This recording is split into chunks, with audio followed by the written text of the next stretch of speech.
Hey, I'm KC Carthew, director of Polaris, and you are listening to Contra Zoom.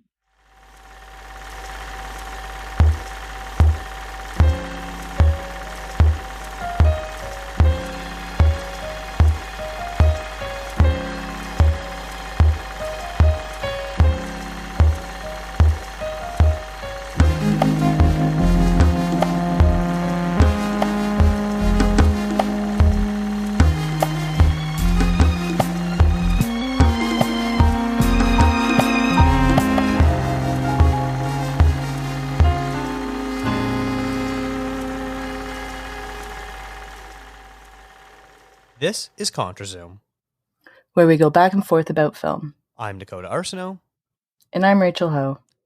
The Fantasia Festival is still ongoing at the time of this recording, but we have conducted a few interviews with some directors of films that are playing at the festival, and we want to share them with you before our final wrap-out episode will come out.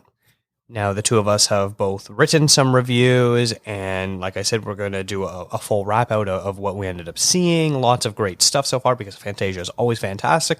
But we had the opportunity to talk to two different directors. One where it was the two of us together interviewed someone, and then one, just you interviewed the director. And I'm very excited to share these interviews. But before we get into them, how are you enjoying your Fantasia so far, Rachel?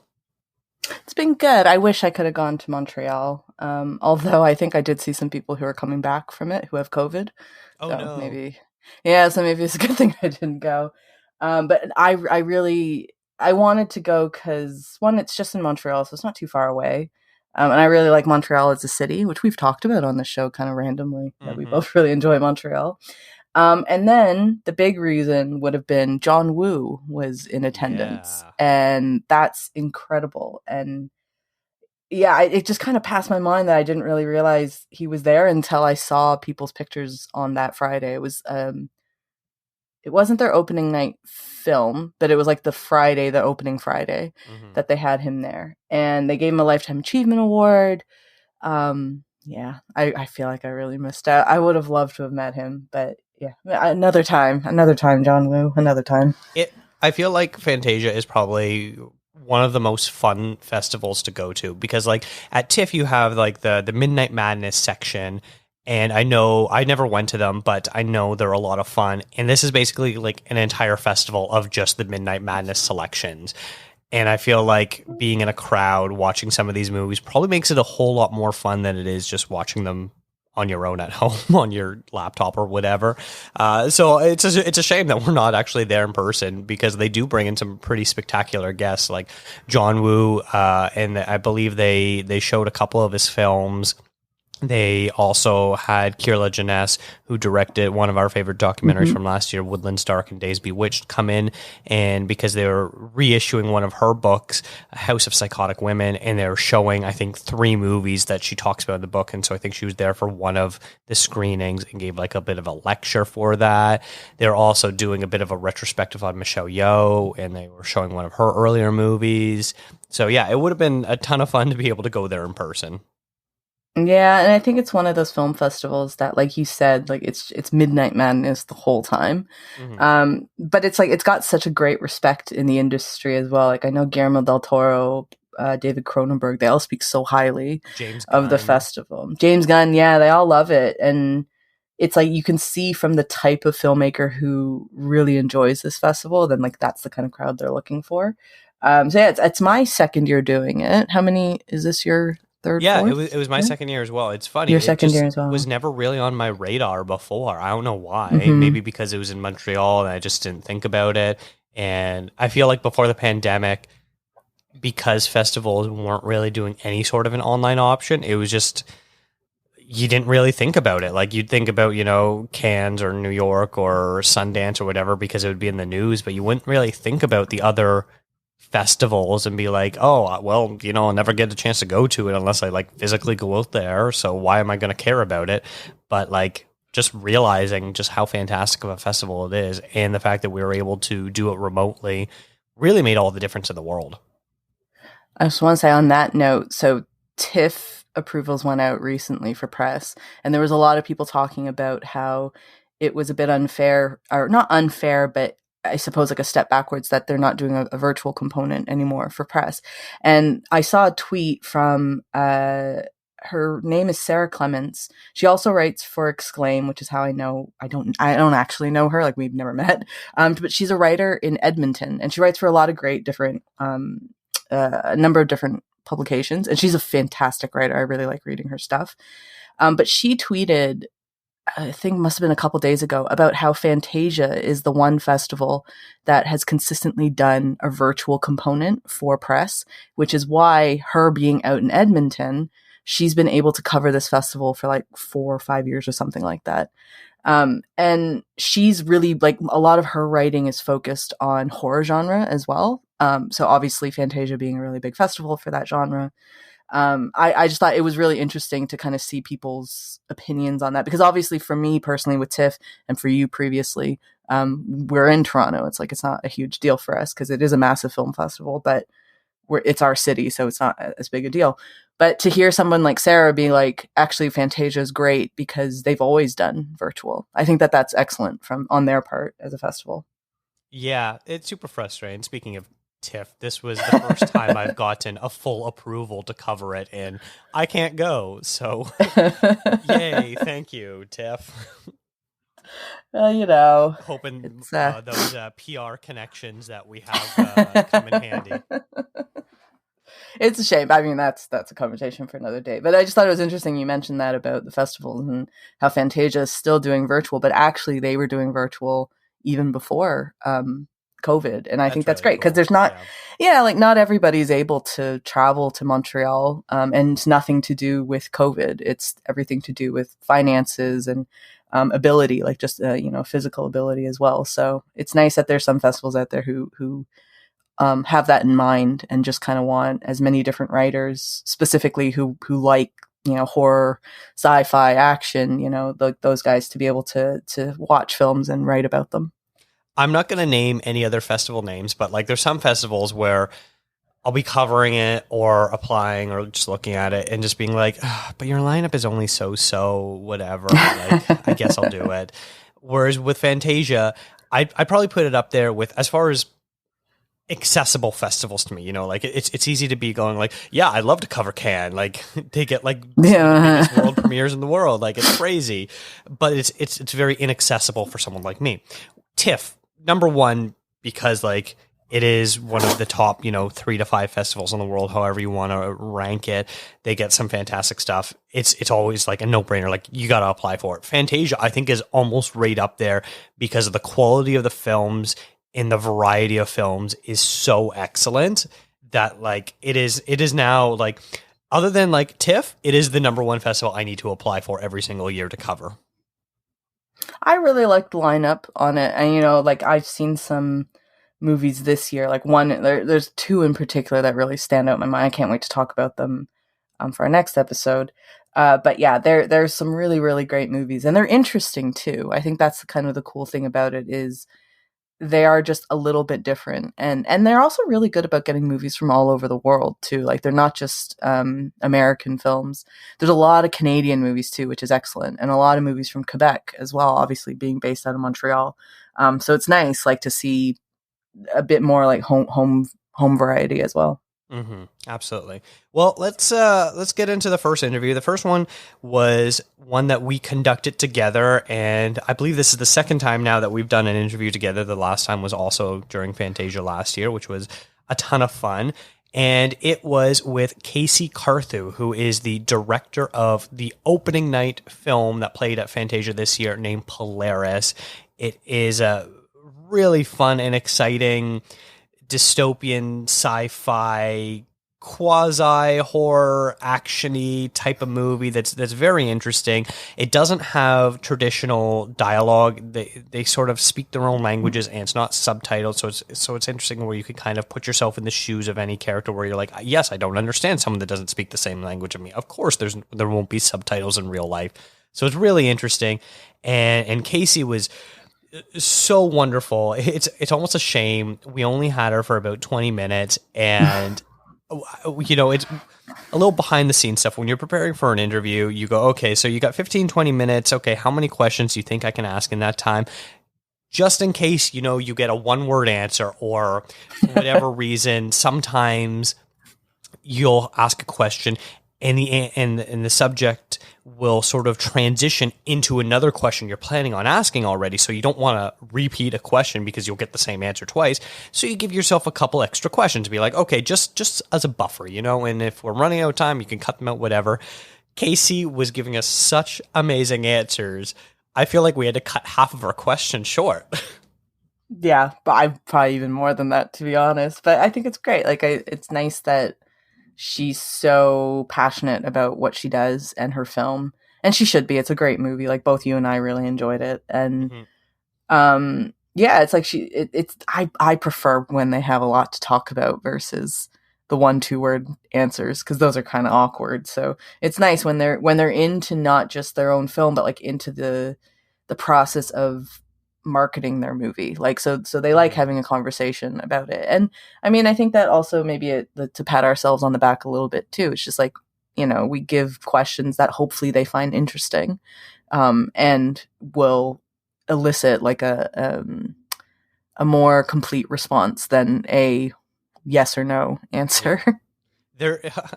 Once I'm going to pat myself on the back a little bit. There's nothing more satisfying when you're conducting an interview and the subject goes, oh, I haven't thought about that, or something like, oh, I haven't been asked that before, and they've been kind of waiting to kind of talk about that aspect and they haven't got to the chance. And I feel like the both of us are good at coming up with unique questions they're pertinent to what we want the interview to be, but also unique and different enough that they probably haven't answered this a million times.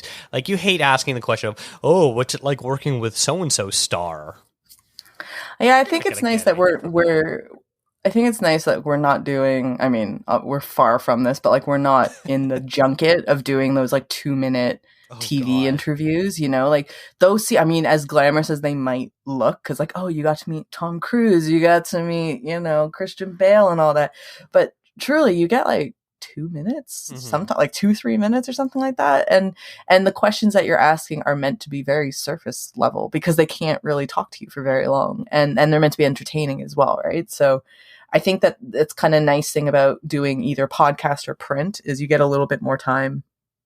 And so therefore you're able to ask a few more interesting questions. But I think that like anybody who does this, like anyone who likes to interview people about any topic, like it's always such a nice thing when people say like, oh, I've never heard that. Like, I've never been asked that before. Like that's a great one. I know Matthew Simpson over at Awesome Friday.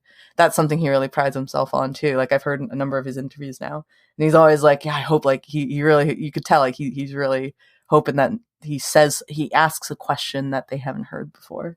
Yeah, no, I agree. And it's something more interviews should probably pride themselves on doing. Yeah. But without further ado, let's listen to our interview with KC Carthew, the director of Polaris.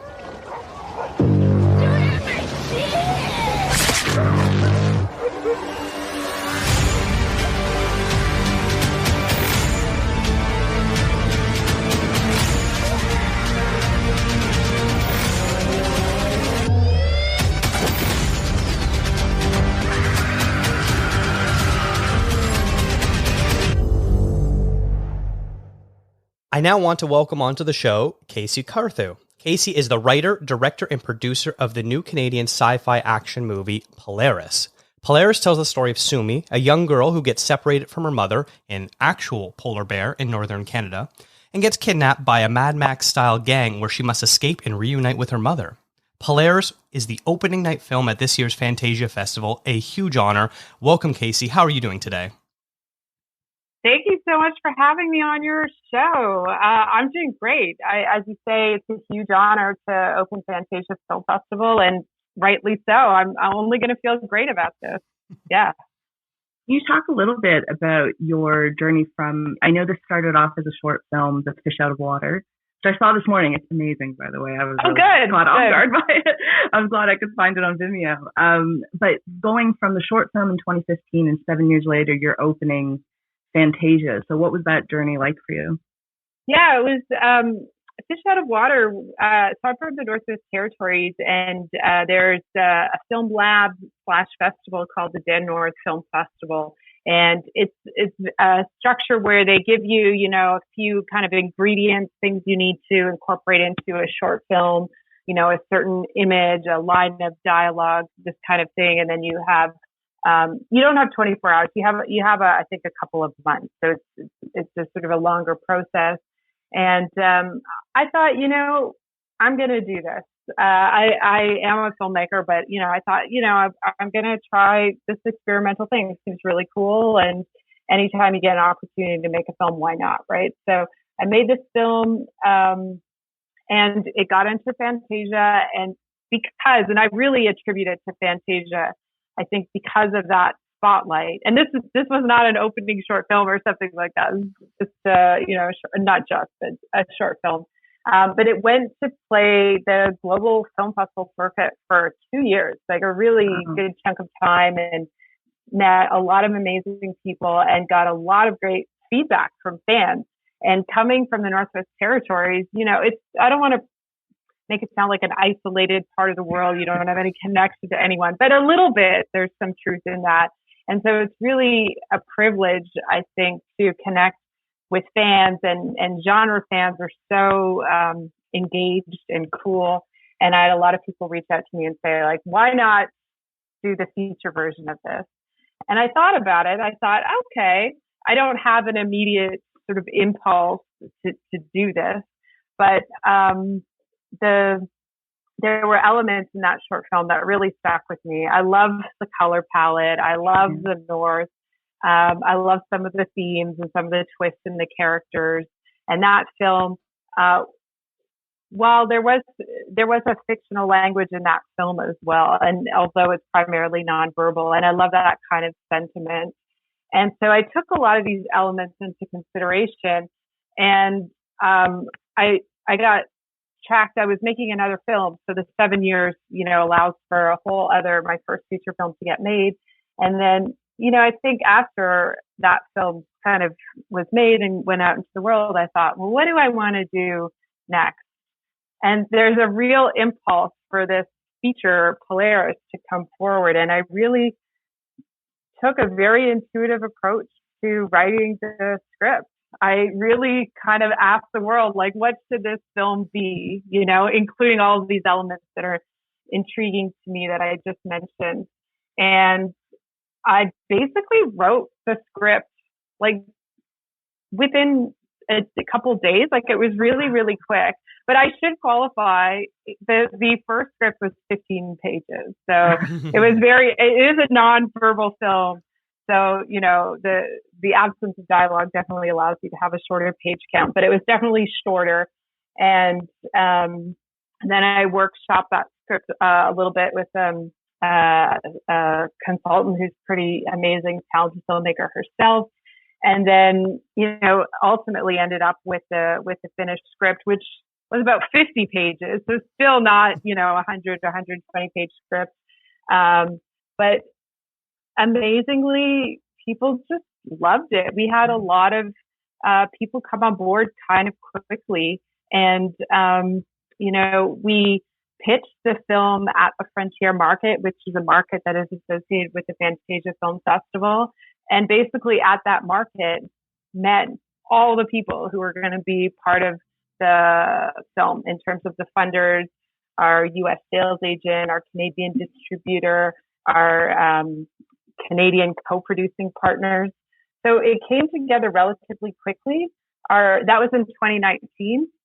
Sorry, I wrote the script in 2019. We were going to go to camera in 2020, and then COVID happened, and we went to camera last year. So, I mean, I think it's a really odd script, but it also oddly came together really quickly. I think, my first film took many, many years to create and to get financed. So this is definitely an accelerated experience. Of course. Now, I sort of want to segue there. You're talking about the writing and the script and the dialogue and all that sort of stuff. The movie is described as using nonverbal communication. While watching the movie, I feel the best way to sort of describe is everyone in the year 2144 speaks wildly different languages, and as such, the other characters can't really understand each other from a communication standpoint. When writing the screenplay, did you script out the actual dialogue and then get the actors to translate in their own language, or how did that process work?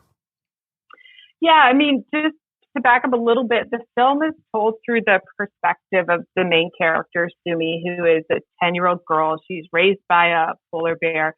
So she doesn't know a human language. And because the film is shown from her perspective, I also didn't want the audience to somehow have excellent understanding of the specific words, because I wanted us to live in her world. But that said, as you say, it's a nonverbal film. It's not let's, drink wine, smoke cigarettes, wax on philosophically. There's not a lot of talking. And when there is some talking, it's fictional. I had always imagined a process whereby as the director, I would work with the actors to co-create a language. And in Fish Out of Water, the short film, I had done that process with the lead actor, and we really took a sort of an improvisational approach. We really found where in our body we thought the sounds would come from, and they were lower, more grounded. The Morads, they're named after marauders, this group of women, and they're really, survival of the fittest. They don't talk a lot. They're busy. They're working. And so there's a real abruptness and a earthiness to their speech. And so my intention, as I say, was always to work with the actors to do this and to use improvisational kind of techniques. And we sort of ended up doing this, but because of COVID, we all kind of had to quarantine for 2 weeks prior to day one of filming. And that was really challenging.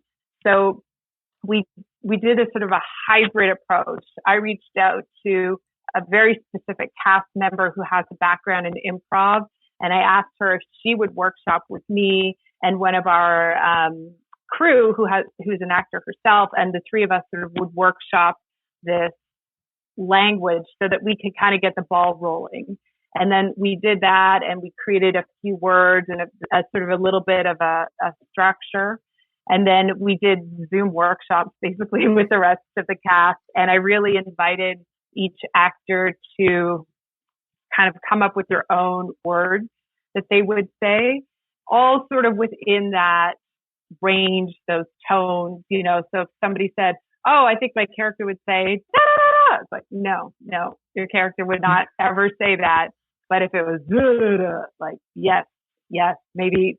And it's important because I think for an actor, especially most actors are used to working with dialogue, and it's really important that an actor feels like ownership of the language. So to create a language, they need to really take ownership of it.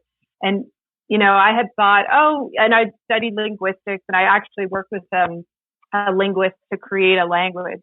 But to me, that didn't feel really organic, especially when you're bringing actors together kind of last minute because we didn't know if the film was going to camera or not, to sort of say, here's this language you have to learn. I really wanted them to sort of learn the tones, learn the feeling of it, and where in their body the sounds would come from, so that they could then deliver them as though, oh yeah, I know this language. I know this.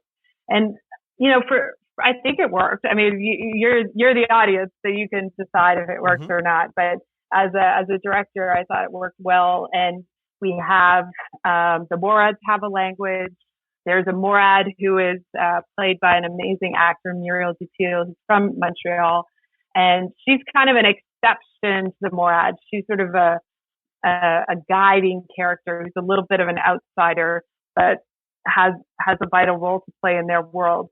So she has a sort of a more nuanced language, and she has probably the most dialogue of any character. And then there's a character named Frozen Girl who clearly is not from this world. You see it right away from, the way she looks. her appearance, her hair, her clothing, her sentiments.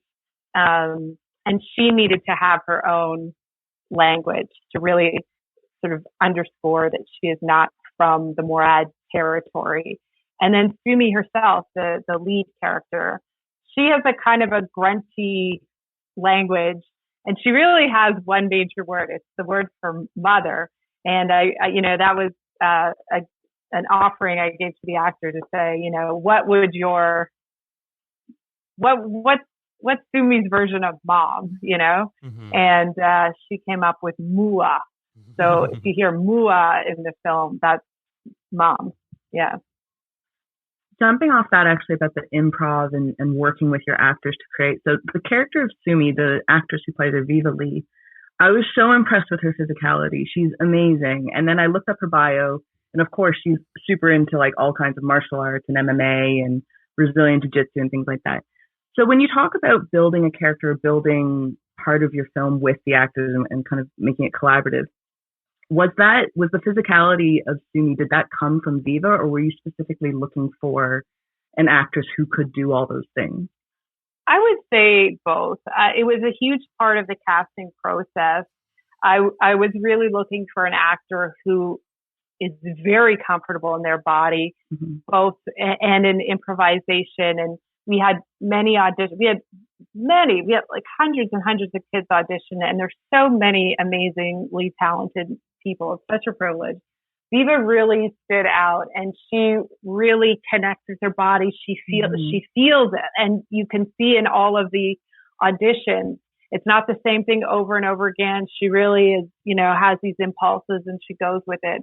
And for me, and there's so many different ways to cast a film, and I don't know that I will always cast a film the same way, but for this film, I really was looking for somebody who had that physicality, who was excited by it and curious about it. And, we gave the actors sort of film footage of polar bears and different types of scenarios and fights, but also in kind of just like playful situations.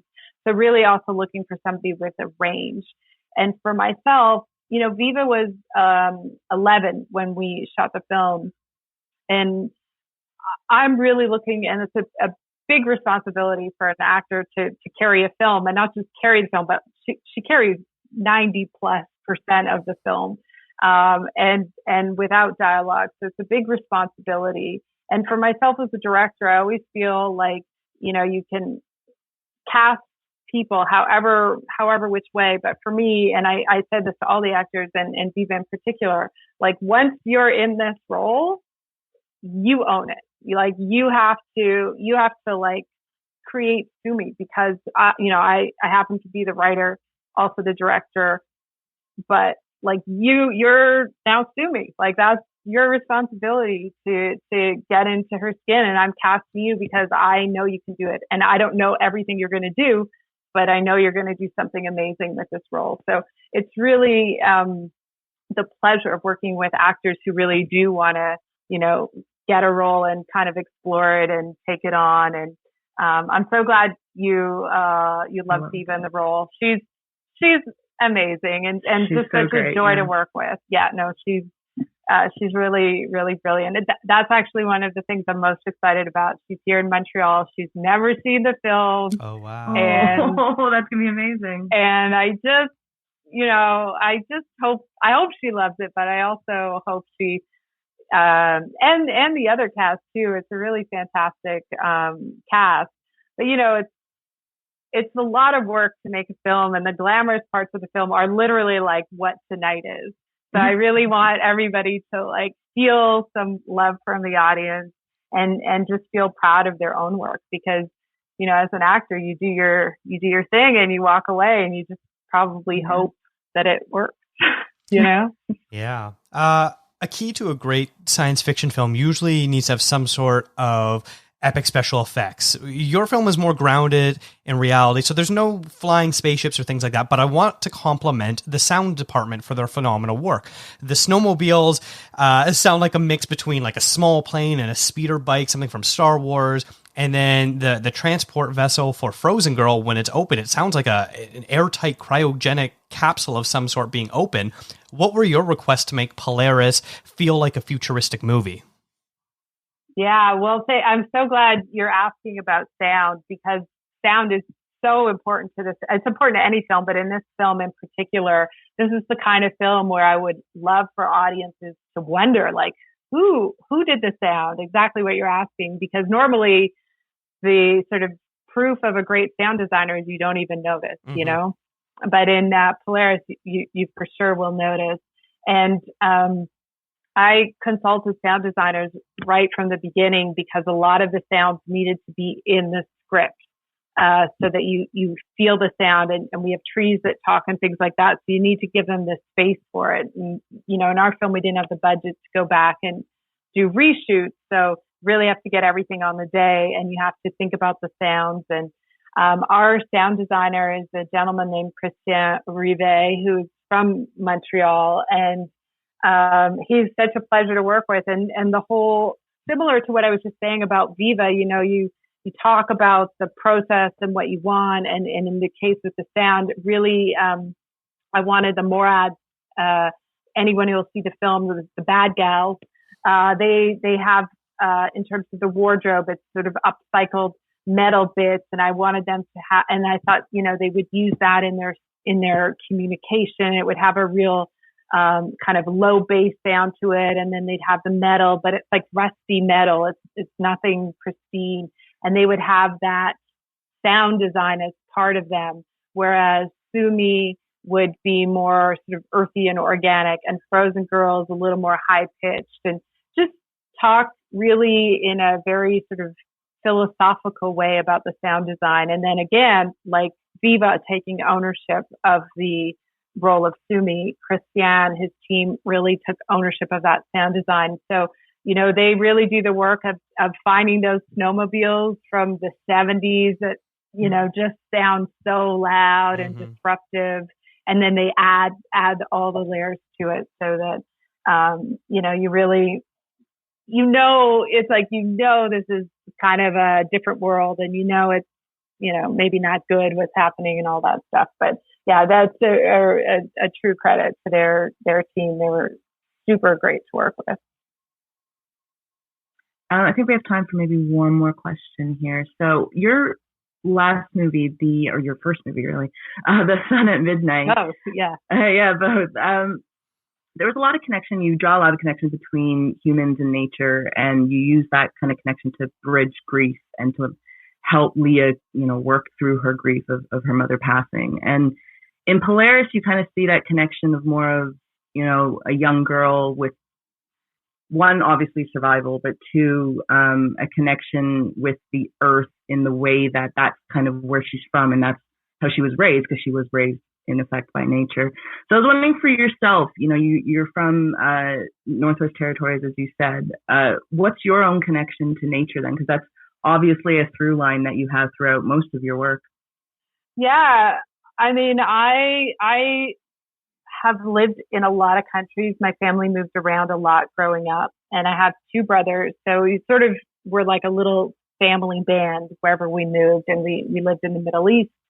We lived in different countries, or I should say lived, you know, as though we were there for years and years, but spent a lot of time in India, in different countries in Africa, and then in Canada. And it's just like, whether you're in the desert or you're by water or you're near a mountain or wherever you are, I always, as a kid, had my brothers to kind of rely on for social contact, but I always found solace in nature. I always found that to be like my grounding place. And it doesn't matter what nature is for you. Again, is it the desert? Is it a mountain? Is it the subarctic? You know, it could be so many different places. And I think it's been a real gift of my upbringing to have had the privilege. I didn't always know that it was a privilege growing up to have so much access to nature, to be able to go on huge long canoe trips, to be able to go hiking in all these places. And I always felt a connection to nature, particularly to trees and to animals. And I'm really comfortable outdoors. And whether you have that kind of wilderness experience or you live in a city and you can go to a park or you just have a plant in your apartment or whatever it is, I just think that it's so important to engage with nature. There's such an opportunity there to learn about yourself through that connection. And, you know, maybe it's similar for anyone who has a cat or a dog or, you know, you communicate, or another pet, you know, you communicate a little intuitively, and it requires a different way of thinking because of the language barrier. So, you know, I know with my dog, I'm always like, like I make a lot of sounds, and and I think it's, yeah, as I say, I just have always felt like it's an important relationship for individuals to discover. It's a way, you know, way to get to know yourself, and also to like, that's what we live in. So it's, even if you're in a cement kind of urban jungle, there's still nature around, and there's always the opportunity to seek that out for comfort and for self-discovery. And I really want people to take away this kind of affirmation of how amazing, you know, our world is, and to sort of be curious and to explore those connections, however big or small they might be. I'm currently in the process of killing a succulent, I'm pretty sure. Yeah. So I'm really struggling with this plant right now. Yeah. No. Hey, I get it. It's like I have a wilderness garden, the one that does it all on its own.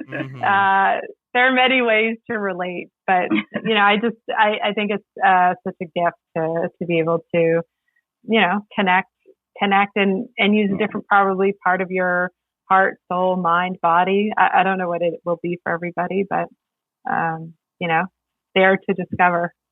For sure.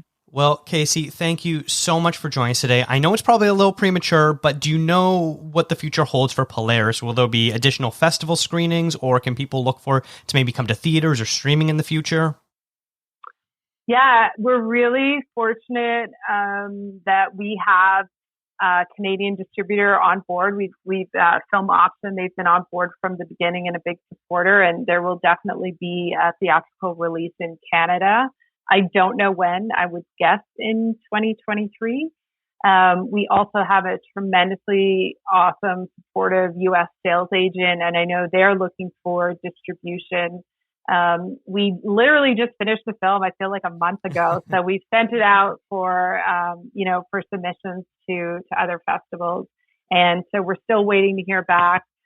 We've been really fortunate in that we have already had some acceptances from some pretty great festivals, and you know, it's like we don't know what will happen, but so far it seems like there's been a real interest in the film, and that's pretty fantastic, because you don't know when you make a film, you don't know. People will like it. That's amazing. I'm so happy that more people are going to get a chance to see it.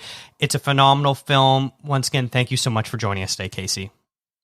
Thank you both so very much, and thanks to your listeners as well. Like I said, it was so much fun getting to talk to KC, and it's funny where, you know, we're mentioning just before about how we had to cut our questions in half. And, you know, your first question was basically just like, how are you doing? And that took up like half the answer, the time period allotted.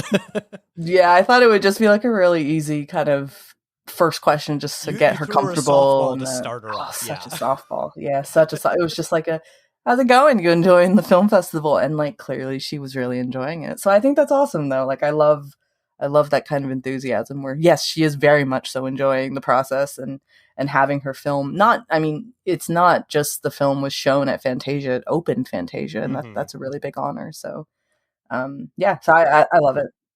And I have a feeling once we do our, you know, year-end Canadian Film Awards and look at that sort of stuff, this is probably one that we're going to be talking about.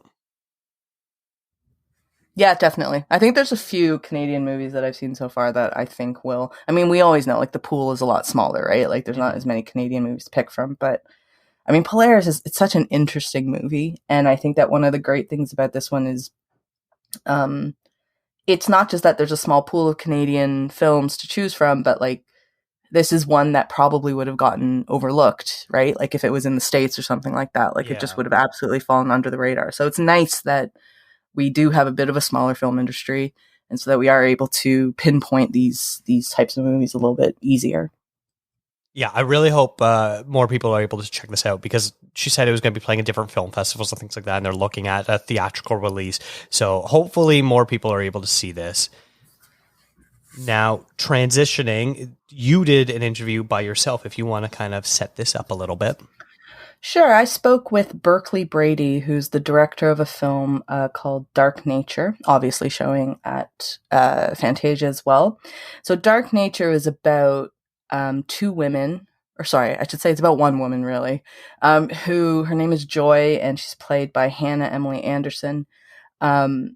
She's going through a very abusive relationship. She is hopefully leaving behind an abusive husband, but she is overcome with the trauma and the grief from it. And her best friend, Carmen, played by Madison Walsh, encourages her to go on a outdoorsy nature group therapy, kind of alternate therapy to, seeing a psychiatrist or a psychologist.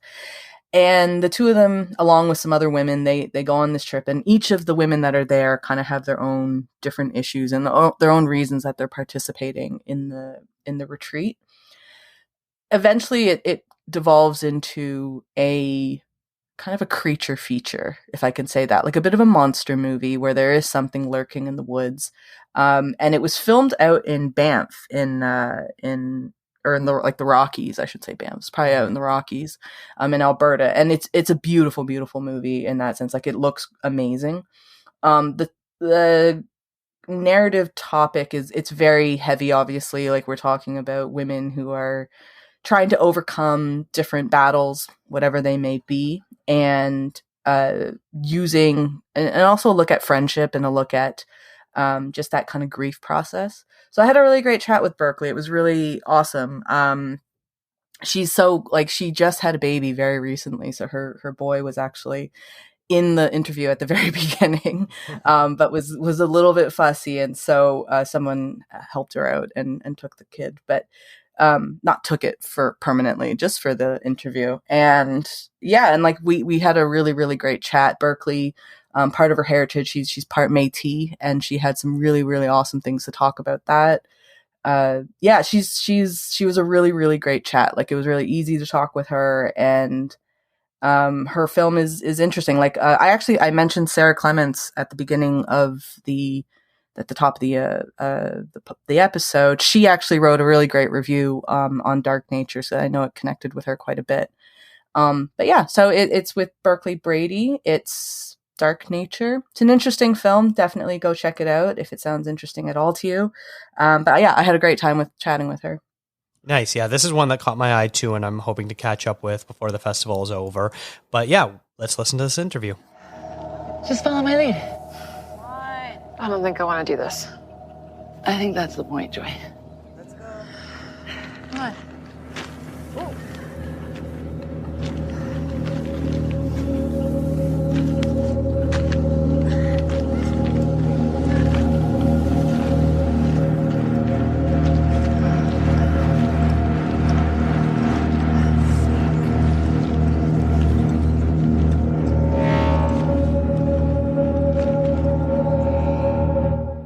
You had the world premiere yesterday. How did it go? Congratulations, by the way. That's amazing. Thank you so much. Yeah, just trying to savor the moment after, it's so hard to get there. So now to be at this time where you get to just share it with people and talk about it, and it just feels like I really want to savor it. How was it watching it in a room full of strangers for like the first time? It's really hot. And it was raining all day, so it was like so humid and hot. It was like, it's just me, or is it heating up in here? No, it was really amazing. I think it's really cool, especially just to see the reactions, to see like where the laughs are, where the jumps are, where someone yawns, like all the things. It's an insanely traumatic movie, Dark Nature. It is very dark. It's true to its title. But you put it in, one of the most beautiful settings, but I can imagine it was a difficult shoot as well. it was a place, like, having grown up in that area, that I've spent so much time in. And as a just camera, you know, I love photography and I've done some shooting myself. I was just so excited to shoot something there. I think too, sometimes the scariest moments I've had in the forest are when you know something could be there. Like, you're like, oh, there's been a cougar sighting, or, you know, there's bears or humans like there. And then being in a silent area, and then just hearing, like, when you just hear the like branch crack in the distance, and then it's like adrenaline, like the hit of just the survival. And I really tried to do that with the scene with Dr. Dudley, just that. And normally it's a squirrel or a branch has fallen. Normally it's nothing, but in this case, obviously it was not nothing. But that's the thing, you know, in your mind, it could be anything like that. That's kind of the fear that we had when we were kids, of things that go bump in the night. It could be anything.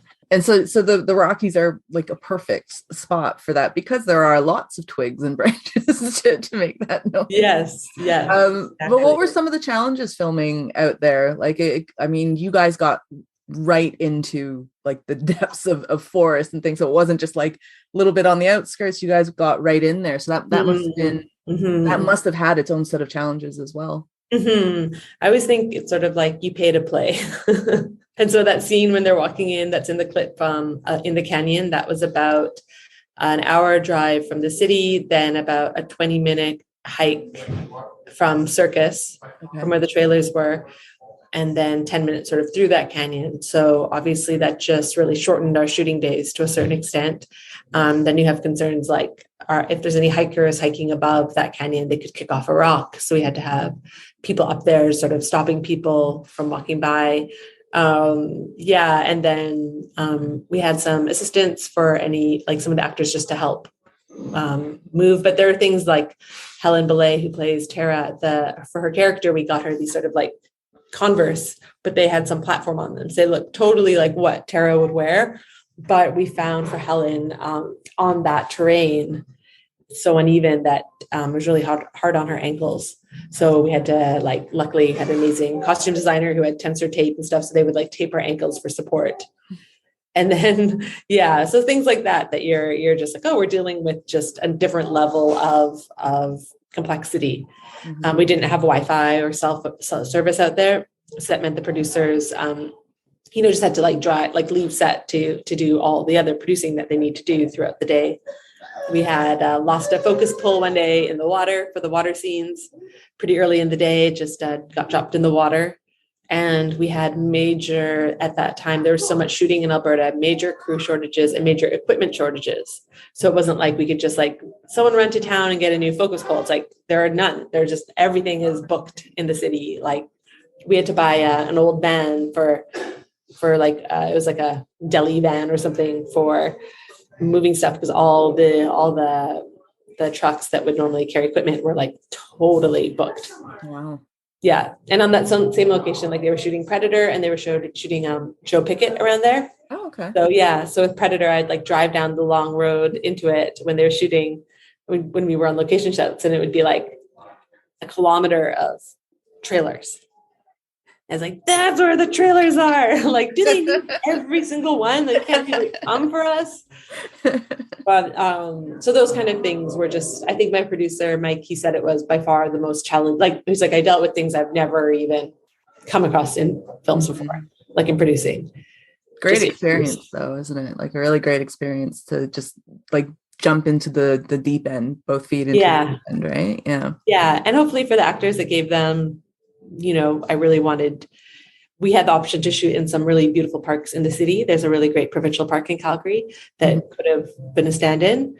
But I think in the distance you would hear some things, and we could get subway or things like that. And I think you can get rid of that in the sound, but I really wanted for the actors, for them to feel that awe and that sort of vulnerability out there. Mm-hmm. Yeah. A completely immersive experience then. Yeah. Yeah. Obviously, your movie, it deals a lot with PTSD, trauma, grief, those things. But for me, the most interesting theme that I took out of it was you look at friendship in a very interesting way that you don't typically see in movies, and especially in movies with a female cast, like for better or for worse. It's just not the way that we're portrayed. But the one line in particular, and I wrote it down because I just thought it was so interesting, and I'm not going to give too much away, but it was, Carmen is at the end of her rope with Joy, and she says, I told myself I would not stay in a friendship where I care about your well-being more than you do. Yeah. And I remember hearing that, and my first glimpse was, that's quite harsh. Like it's not very supportive, is it, Carmen? Yeah. But then I thought about it more, and I thought about like my own friendships. And sometimes you do have friends who are they're just a bit, it's not their fault in many ways. They just have blinders on for a variety of reasons. But for your own sanity, for your own well-being, you have to at some point give up. So I was wondering kind of what compelled you to look at it, at the friendship in that way, and knowing that I'm sure some audience members will take away my initial reaction, which is, well, it's not very nice, but not go further than that. Yeah. Well, I think in that line, I really was like, well, she's been through therapy now. She is actually working on her issues and has been for a while. And there's that little clip when Dr. Dunley's watching the videos of their sessions where she's like, I'm feeling really angry. Like she's like been processing how it is. And just, I think there is a question of like, how can you love someone and be there for them when they're committed to destroying themselves? And how many times can you do it? And is it even always the best thing to do that for them? And then the other side is like loyalty and the power of love and just friendship and accepting people for who they are and where they are. And for me, that was really important because in my own experience, when I was going through hard times or went through a really bad relationship, I think about how much I changed in that relationship, like how I went from feeling it early, like so confident and so fun. And then at the end of that relationship was just like so self-doubting, didn't want to do stuff, like totally like just like the whole early 20s, like, yes, we've all been there. We've all been there. Like we didn't know the word love bombing back then, but like thought it was the first one to go through this. But I think of like, particularly my best friend, she just stood by me in this way that I could tell she was just like, okay, we're going to talk about it again, or you don't want to go out again, or just like, maybe she took some distance in some ways, but she also just totally stood by me, and we're still best friends. And she actually helped deliver my baby. She wasn't my doctor, but she was there for the labor, and I was there for the birth of her first. And like, it's just like those friendships are like the loves of my life. Mm-hmm. And so I think I really wanted to explore, to really show that. Yeah. And I think when people are like, oh, female filmmakers, it's like, what can we do differently? I don't know, but I do know friendship with another woman. And this is how I can see it. And it can be complex, and you can like get in big fights and cry and make up and have so much fun. And then like, there's just such a freedom, I think, in friendships that I experience in life. So for me, I think this is going to be a big thing for all my movies, is like, I think I'm really inspired by this friendship I have with my one best friend. That's amazing. Since we were 10. Yeah. I really appreciated that because, I mean, as we both kind of alluded to, it's so many movies, they just go, oh, the two girls are fighting because they both want a boy, or, right. Something so frivolous and so silly. And you're just like, it's not what we fight about. Like, not the things that we fight about. And so it was refreshing to see just not necessarily defaulting to always just plain supportive, but also not defaulting to blindly, being like, oh, that bitch or whatever, and like moving on. Exactly. So, yeah, I really appreciated that from the film. Oh, good. That is like loving someone with trauma and going through like that. You get burned. Mm-hmm. Like the trauma does not just affect the person who's been traumatized; it affects their community. Absolutely. It's very well. That's actually a point I didn't really think about, is like the trauma, the web of it just kind of expands from one person, and it'll just hit everybody within their circle as well. Yeah. I read in an interview you did, I don't know how long ago it was now, I wish I had kept it, but you self-published a book when you were 6, and it was called Coco, the Rock and Roll Guinea Pig. Oh my God. I can't believe you like picked up on that. That's the thing I'm most proud of in my life. Yes. I thought that was just like most joyous tidbit I've ever found of somebody I'm interviewing. Oh my God, I've got to find that. I'll send you, I got to scan it and you can. I would love to see it. It's not long, don't worry. It's like 8 pages and it's illustrated. I would absolutely love to see it. But from 6 years old, you're already telling stories, and you know, however many years later you're doing it still, you know, that this good luck stopping me. Yeah. So was it something that for you, it was, what do you remember being like 5 and saying, I really love storytelling? Or is it just something that's always been baked within you that, you know, was it something that triggered you, or was it just something you just have always loved? I love this question so much. Yes, I've never been asked that. And I've just something I've loved so much. And my dad, who was a drummer in a rock and roll band. Okay. And he's also Métis. And I think that there's just an amazing, like, there's a lot of good storytellers in our culture. Mm-hmm. And when I think of how he would tell stories and the way he would, and like that my grandfather would tell stories, and just like, there's a humor and there's ease, there's pacing. They're way better than I am, but I always was just like making up stories, putting on like self plays, or recounting the stories. And then I think when I was like around that age 6, I learned of a book that I liked, and I learned that author had published the book at his first book when he was 9. Oh my God. And I remember having the thought, like, I have 3 years, it's okay. And then I remember turning 9 and being like, I didn't do it. And then I had so much anxiety for so long. I was like, I haven't got it done. I didn't publish a book. And then I actually I got my undergrad in creative writing at U of I, but I just found it so isolating. And I think it was also at a time when books were really changing, like, especially with online. Like, it used to be you could go to writing school and become like a journalist and know that you were going to have a career. And that was the time where it was like, no one knew what was going to happen with digital. Yeah. And they're like, there will be no jobs. I was like, what do you do? But I just felt like maybe I was too young at that age. I wasn't like the writer who was going to be able to do it at a young age. I just found it really isolating, and I wanted to make stuff with people more. And then I did a lot of photography and started doing art and like stuff for like bands and posters and just drawing. And then I started working when I got out of university for a documentary film company, and then started editing, and I fell in love with editing because it's so much like writing. And then started to see like, okay, film is a place where I don't have to be alone all the time, and I can bring in all these things I love: music, sounds, weird art, dance, movement, choreography. Just, you can put everything in. But it just takes so long to learn how to like actually start to do it. And I still feel like I'm just past the beginning. Like, I'm starting to feel I finally can start to do what I envision. Right. But it does take a long time. That's an incredible story. What a journey that you've had literally since you were an anxious 9-year-old. Yes. Oh my gosh. Like, I was like, I think my mom, she's a doctor, and her side of the family, they're very like, and not ambitious, but they're very like engineers, doctors, accomplished. It's like, what are you doing? How are you getting it done? And how will you be the best in your field? And I was like, then my mom was very supportive. She wasn't pressuring me, but I think I just picked up on like, you've got to get things done. Yeah. I'm about to turn 10 and I don't have it published.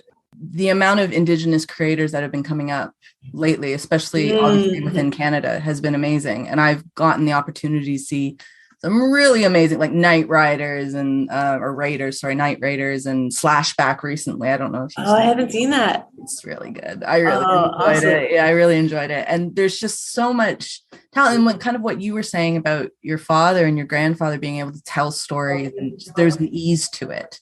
Yeah. So since we can't talk about that other thing, can you talk a little bit then about like how your Métis heritage has influenced who you are to be as a filmmaker, as a storyteller, and the kinds of stories that you want to tell going forward?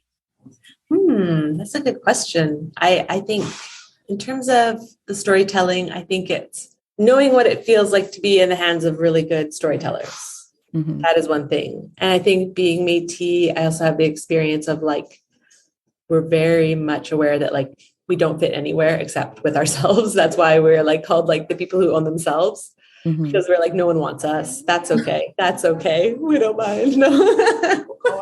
So I think that perspective, what's really helpful about that, especially in such like a modern time when all cultures and the internet, like everything mixes so much. And so I think to be in that point where I think it really helps to see, just humanity, like to not feel like I get to identify with one group that has this or that, like that sort of like can feel, I think it has felt at times for myself and for like Métis people as a whole, there's like, can be a sadness to that. But then what comes out of that is you find the people who are just really awesome and loving you for just who you are and being a person. Like, I think the culture of being Métis is like very open to just like whoever fits in, whoever's kind, whoever is your friend. Like, I don't think there's as much like, I just think there's like sort of an empathy that comes from that. Yeah. So it's sort of being told, you don't fit here, you don't fit there. So where do I fit? Oh, we have our own thing. And like all are welcome a bit more. And that's what the elders that I have in my life, they really, really come from that point of view of we're all in the human family.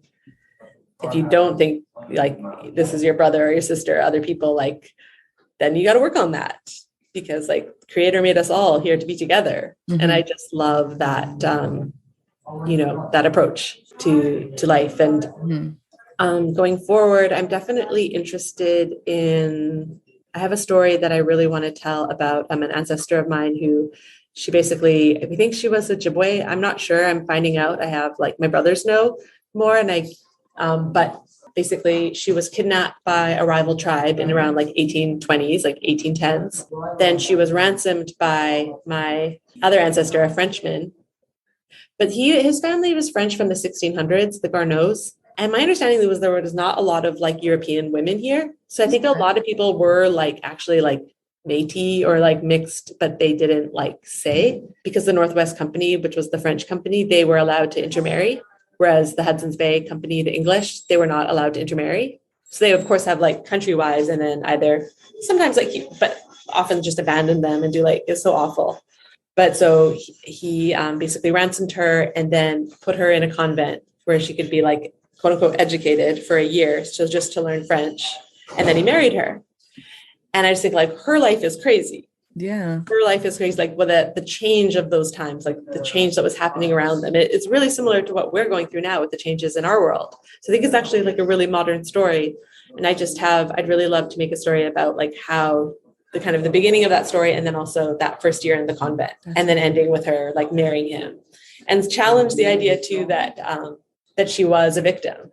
Mm-hmm. Because I look at the family that she created and her husband that she created and what they've all gone on to do. It's very impressive. And so I think I sort of want to somehow be able to explore her life in a way that just could be interesting and real and not put her in a box. I suppose it's similar to what we were discussing before about, female friendships. And so it's nice now, I think, where Indigenous stories are finally being able to be told by Indigenous people, because it's kind of difficult in some ways, because I think there's a lack of understanding of the culture and the history. And like you were saying about the Métis people, being welcoming to everybody. Like I'd never heard that before. I've never, when I went to school, we didn't really learn very much about these things. I think it's a little bit different now, but I think it's different. It's not like that. It's in the past, right? It's like, oh, the Native people did this or did that. It's like, no, like Indigenous people are like very much here. Culture is very much alive. It's happening. It's not over. That's true. I always remember, in school, they taught us it's a very simplified way of looking at to this day, and it's my own fault because I should do my own research. But I remember learning about Métis people in school was they are French and they are Native. That's it. So there were the Métis, and then there were the other Native people. Yeah. And then there was half breeds, and those were like normally the Scottish. Yeah. And I think that's all interesting, like how that was part of the colonial process and the like the rules around that. And just to think like the Celtic people themselves were also like a colonized people. Mm-hmm. Yeah.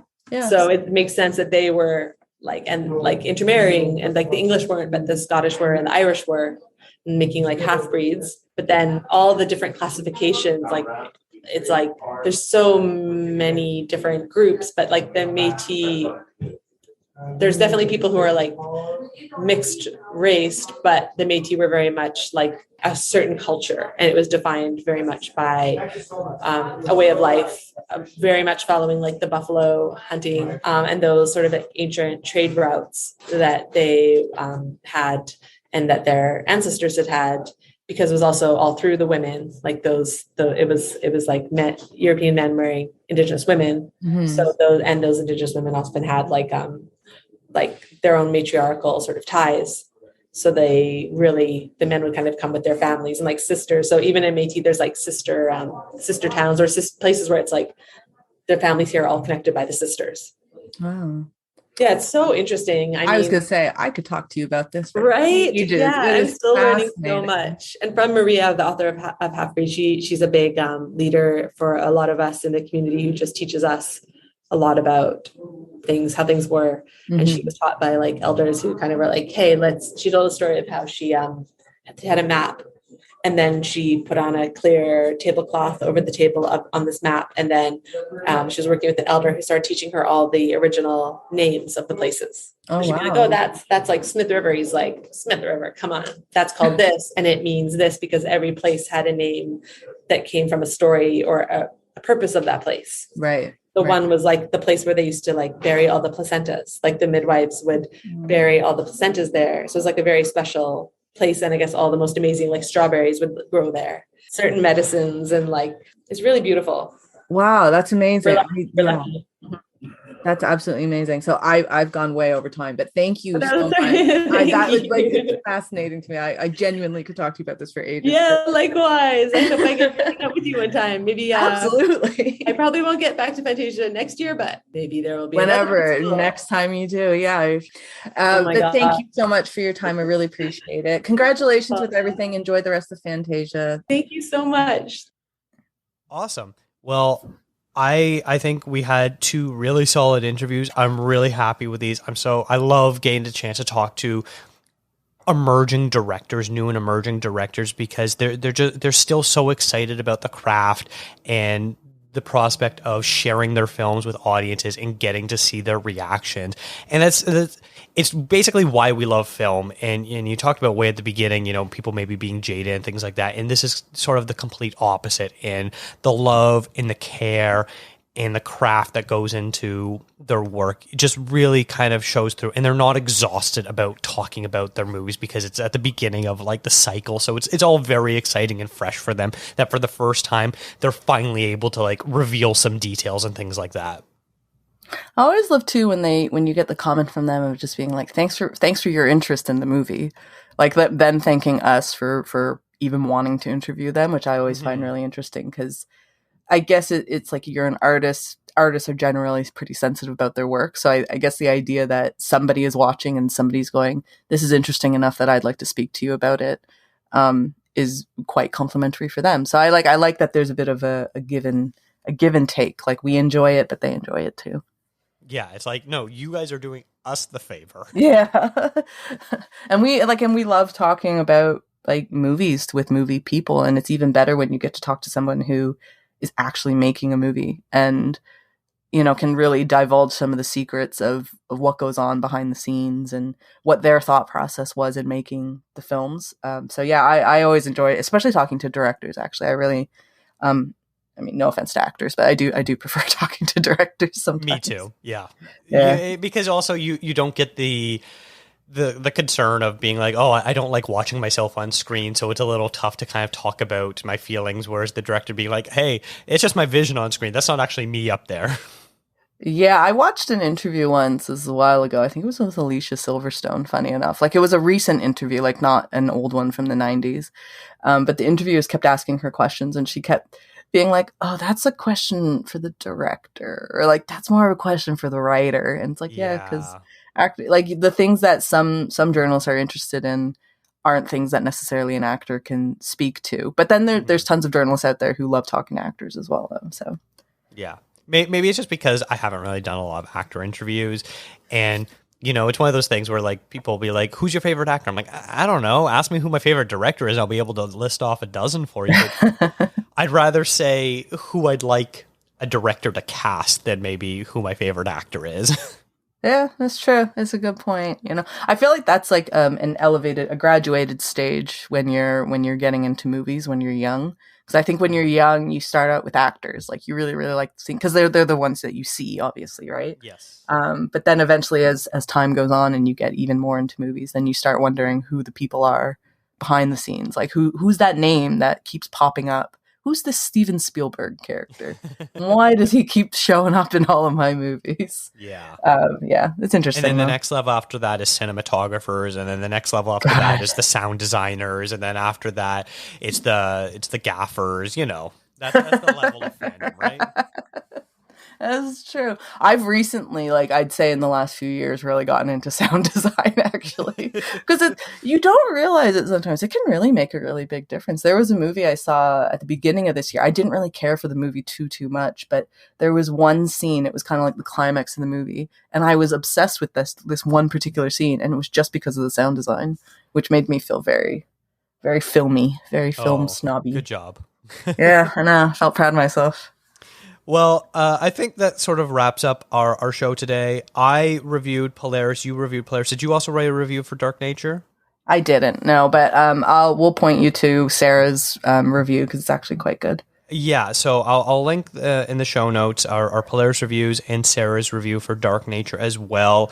And be on the lookout. Our next episode is going to be our full wrap out where we're going to talk about the best movies that we saw and how excited we were for everything and what movies that everyone else should be on the lookout for, because it is sometimes a little frustrating where you watch something at a festival and then it doesn't come out for like 6 months or maybe even up to a year later, and you're just like, oh yeah, I saw that a year ago, yeah, you should check it out, sort of thing.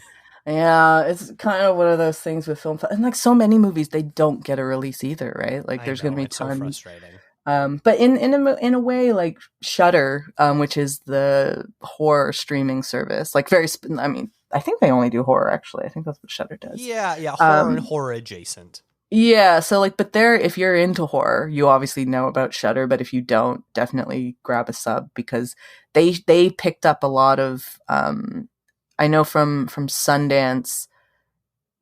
I don't know about you, but I know in Sundance they picked up like a number of horror movies that might not have, like smaller ones, like mid-sized smaller films that might not have received any theatrical otherwise or any distribution if streaming didn't exist. So yeah, it's nice though when every now and then you can see a movie, but you're right, sometimes it takes a long time for them to come out. It's really funny with Shudder where getting emails from the different publicists of being like, oh, these are the films that we have playing at Fantasia, and then like 2 or 3 days later be like, make sure you check out this movie at Fantasia before it drops on Shudder on this date. Yeah, that's true.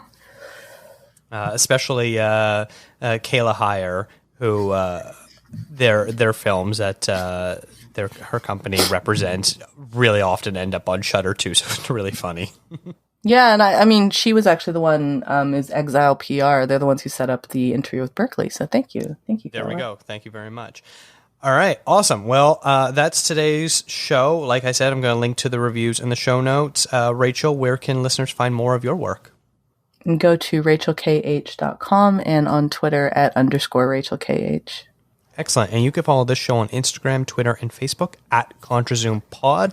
If you saw either Polaris or Dark Nature, let us know your thoughts on those movies and our interviews. Send an email to contrazoompod@gmail.com. Thank you to Eric and Kevin Smale for the theme music and to Stephanie Pryor for the logo design.